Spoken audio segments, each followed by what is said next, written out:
Mutya ng salsagan.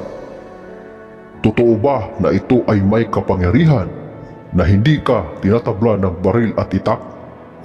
Halina't ating tuklasin ang kapangyarihang taglay ng mutya ng salsagan. Pero bago ang lahat ng yan, kung bago ka pa lang sa channel na ito at gusto nyo ang mga ganitong usapin, ay inaanyayahan ko kayong pindutin ang subscribe button at ang bell icon nang sa ganon ay lagi kayong ma-update sa tuwing may bago tayong upload.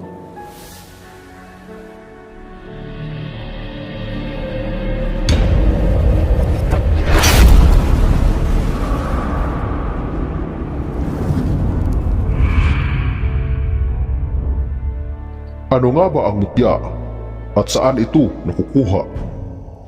Ang mutya ay singaw mula sa kalikasan.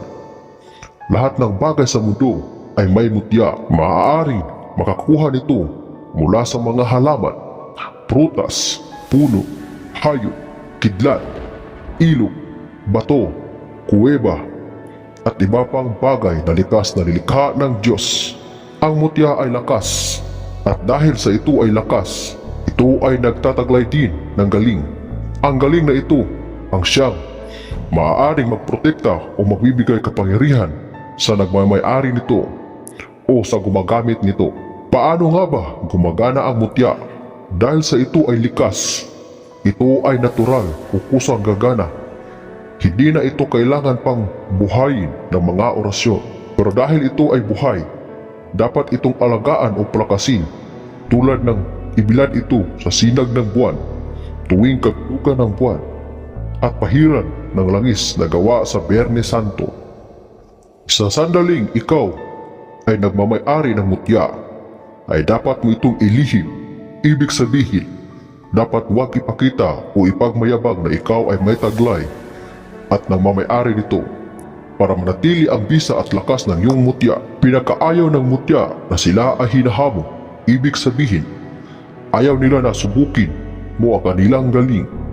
Ang ibang may mutya kasi, inilagay nila ng kusa sa bingit ng kamatayan ang kanilang buhay para lamang masabi nila at matiyak na gumagana nga ang kanilang mga mutya. May magpapataga, magpapabaril at magpapasaksak sa pag-asang ililigtas sila ng kanilang mutya, at yun ay malaking pagkakamali dahil ang galing o kapangyarihan ng mutya ay lilitaw lamang sa sandaling ikaw ay nasa bingit na ng kamatayan. Isa na rito ang salsagan na may angking galing sa baril at itak na hindi tinatablan o pinuputukan ang gumagamit nito.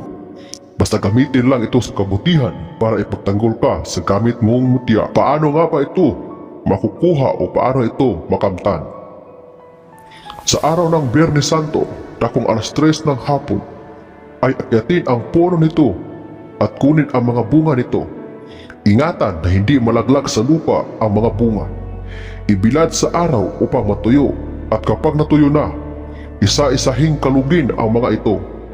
At kung may napansin ka na bunga na kumakalog, yun ang ingatan mo sapagkat yun ang kaloob sa inyo ng Diyos.